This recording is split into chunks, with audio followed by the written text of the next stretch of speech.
Yahobu, Bapak Ibu Pendeta, Sinenge, Majelis dan warga Gereja Amin, ini adalah channel YouTube Sinode Gereja Amin.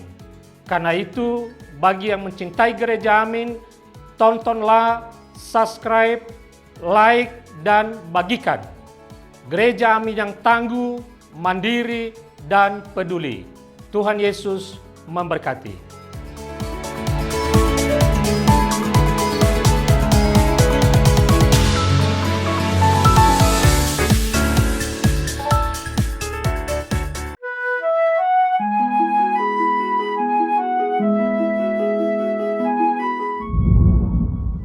Salam sejahtera sahabat IKB. Senang boleh menjumpai saudara kembali dalam acara Wasiat Kekal, berupa renungan firman Tuhan yang memandu kehidupan kita. Saya Pendeta Hadian Tanwikara dari GKI Ngupasan, Yogyakarta. Renungan kita hari ini, Jumat 13 Desember 2024, berjudul Kaya dalam Kebajikan. Didasarkan pada surat 2 Korintus pasal 9 ayat 1 sampai 15. Mari kita bersama berdoa sebelum kita membaca dan merenungkan firman Tuhan. Bapa di dalam surga, kami bersyukur untuk hari yang baru yang Tuhan anugerahkan. Di dalam hari yang baru, kami percaya Tuhan hendak menyatakan rancangan Tuhan dalam kehidupan kami.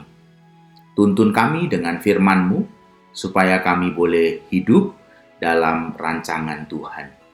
Allah Roh Kudus menolong kami membaca dan mengerti apa yang menjadi kebenaran firman-Mu. Di dalam nama Tuhan Yesus Kristus, kami berdoa dan bersyukur. Amin. Sahabat IKB, yang akan menjadi pusat permenungan kita adalah dari 2 Korintus pasal 9 ayatnya yang ke-8.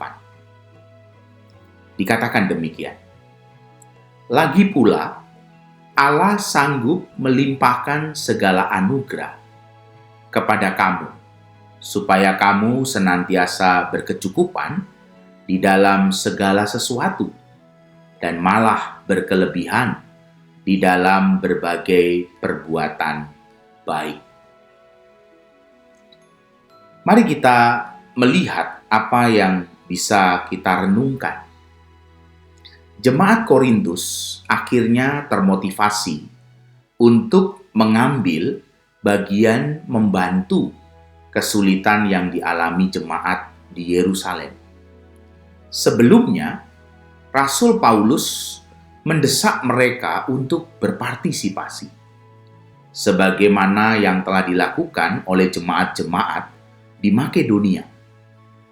Spiritualitas kaya dalam kebajikan tidak dapat lahir hanya sekedar dari desakan, tetapi harus lahir dari kerelaan hati. Jemaat Korintus bersedia mengambil bagian dalam memberikan persembahan mereka berdasarkan kerelaan hati, seperti yang ada di ayat kedua. Kerelaan untuk mendukung jemaat Yerusalem telah menginspirasi dan memotivasi jemaat yang lain. Nasihat dan teguran Rasul Paulus telah mengubah mereka. Rasul Paulus pun meneguhkan hati mereka dengan janji bahwa Allah sendiri akan melimpahi dengan segala anugerah, sehingga mereka akan berkecukupan, bahkan berkelebihan dalam perbuatan baik. Mereka merespon teguran Rasul Paulus dengan kerendahan hati. Dalam praktik, tidaklah mudah bagi seseorang untuk menerima teguran atau kritik. Beberapa orang memilih untuk mengeraskan hati, bahkan membenci orang yang menegur mereka. orang yang kaya dalam kebajikan, bukan sekedar penuh kemurahan, tetapi lebih daripada itu. Ia bersedia membuka hati dan merenungkan kebenaran, meskipun disampaikan melalui teguran. Orang yang kaya dalam kebajikan melakukan perbuatan baik dengan tulus dan tanpa syarat, karena ia mendasarinya dengan kerelaan dan kasih.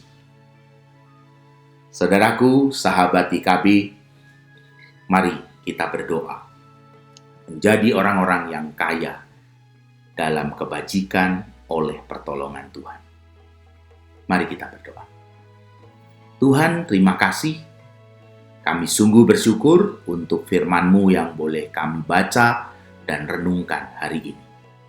Tuhan, menolong kami menghidupi firman Tuhan. Kami menjadi orang-orang yang penuh dengan kerelaan, menjadi orang-orang yang kaya dalam kebajikan, sehingga kami bisa menangkap kebenaran Tuhan dan kami boleh melakukan kebenaran yang Tuhan kehendaki. Inilah Tuhan doa kami dan ucapan syukur kami. Di dalam Yesus Kristus kami berdoa. Amin. Sahabat YKB, demikianlah renungan kita hari ini. Jangan lupa subscribe, like, dan bagikan kepada yang lain. Tuhan memberkati.